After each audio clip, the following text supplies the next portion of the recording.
Hello બચ્ચો, ચાલો question શરૂ કરીએ. એના પછી કેવું વિષમાંગ ઉદ્દીપનનું ઉદાહરણ છે. વિષમાંગ ઉદ્દીપન એટલે કે શું કે જેમાં ઉદ્દીપક અને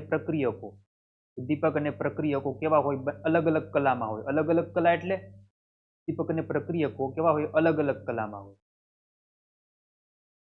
અલગ અલગ કલામાં મતલબ કે જો ઉદ્દીપક ઘન હોય તો પ્રક્રિયકો કાંઈક એકવિયસ સોલ્યુશનમાં હોય.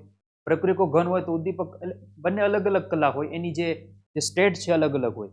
તો આપણે જોઈએ તો લેડ ચેમ્બર વિધિમાં SO2 અને SO3 માં ઓક્સિડેશન થાય છે. તો એમાં NO છે એ ઉદ્દીપક તરીકે વપરાય છે. હવે SO2 SO3 અને NO એ બધા કેવા છે? ગેસિયસ છે, વાયુ ફોર્મમાં છે. એટલે કે પ્રક્રિયકો અને ઉદ્દીપક બંને કેવા છે? વાયુ ફોર્મમાં છે. એટલે કે સમાંગ ઉદ્દીપનનું ઉદાહરણ છે આ નહીં આવે. મંદેષ્ટિયોસોપુરની હાજરીમાં સુક્રોઝ આવશે. અહીંયા સુક્રોઝનું વ્યુત્ક્રમણ. સુક્રોઝ છે એકવિયસ સોલ્યુશનમાં છે, એકવિયસ ફોર્મમાં છે. તો આ પણ કેવું છે? એકવિયસ ફોર્મમાં જ છે. મંદેષ્ટિયોસોપર ઉદ્દીપક છે, બંને એકવિયસ ફોર્મમાં છે, સમાંગ ઉદ્દીપન છે. આ પણ નહીં આવે. સંપર્ક વિધિમાં SO2 અને SO3 માં ઓક્સિડેશન. હવે આમાં V2O5 વપરાય છે અને V2O5 સોલિડ હોય છે. SO2 SO3 કેવા છે? ગેસ છે, વાયુ છે. એટલે ઉદ્દીપક ઘન છે, પ્રક્રિયકો વાયુ છે. એટલે આ કેવું છે? વિષમાંગ ઉદ્દીપન છે. સી આપણો સાચો જવાબ. આ પણ જોઈ લઈએ. NO ની હાજરીમાં CO નું CO2 માં ઓક્સિડેશન.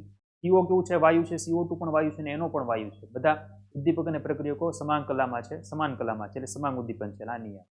એ આપણો સાચો જવાબ. Thank you.